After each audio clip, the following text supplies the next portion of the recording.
వాళ్ళందరికీ ఏదానికి వచ్చినారమ్మా మీరు? ఏమమ్మా? ఆసరా. ఆసరా అంటే అందరి చేతులు ఎత్తండి అమ్మా.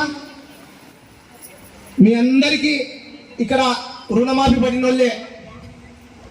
గతంలో చంద్రబాబు నాయుడు టైంలో రుణమాఫీ చేస్తా అని చెప్పి చేసినాడమ్మా.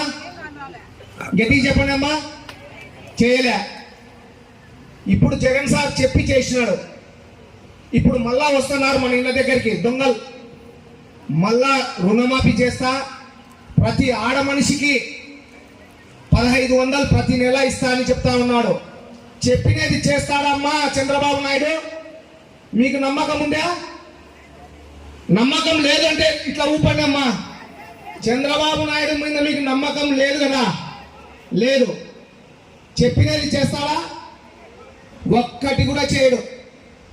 ఈ ఎలక్షన్స్ వస్తున్నాయి కాబట్టి ఈరోజు మళ్ళా మీ ముందుకు వచ్చి నేను అది చేస్తా, నేను ఇది చేస్తా, 3 సిలిండర్లు ఇస్తా, ఇవన్నీ అంటా ఉన్నాడు. అట్లాంటోడు మళ్ళా మోసం చేసేదానికి మన ఏరియాలో కానీ, మన ఊర్లో కానీ, మన రాష్ట్రంలో తిరుగుతూ ఉన్నారు దొంగలందరూ. వాళ్ళని నమ్మద్దమ్మా. దయ ఉంచి మిమ్మల్ని నమ్ముకున్నాడు జగన్మోహన్ రెడ్డి మన సీఎం గారు.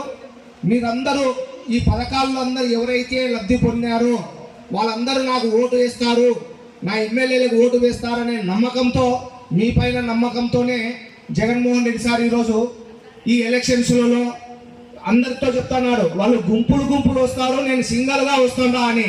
కరెక్టా కాదమ్మా? ఎవరిని నమ్ముకొని వస్తున్నాడు జగన్ సింగల్గా? ఎవరిని అమ్మా? చేతులంటే మిమ్మల్ని నమ్ముకొని వస్తున్నాడు. కాబట్టి మీరు దయ ఉంచి తల్లి జగన్మోహన్ రెడ్డి సార్ మోసం చేస్తే మన పిల్లల్లో మనం మోసం చేసిన వాళ్ళం అవుతాం. కాబట్టి ఎవరైతే లబ్ధి చేకూరినారో, ఎవరికైతే లబ్ధి వచ్చిందో వాళ్ళందరూ కూడా సార్లు జగన్ సార్ ఓటు వేసి, మన ఎమ్మెల్యే గారికి ఓటు వేసి, మన ఎమ్మెల్యే గారికి 3సారి మన రామేశ్వర మన ఎమ్మెల్యే గారు. కాబట్టి మనమందరము ఈ ఏరియాలో ఉంటాం కాబట్టి, మన ఎమ్మెల్యే గారు మనమందరం ఈ ఏరియాలోనే ఉంటాం కాబట్టి అత్యధిక మెజార్టీ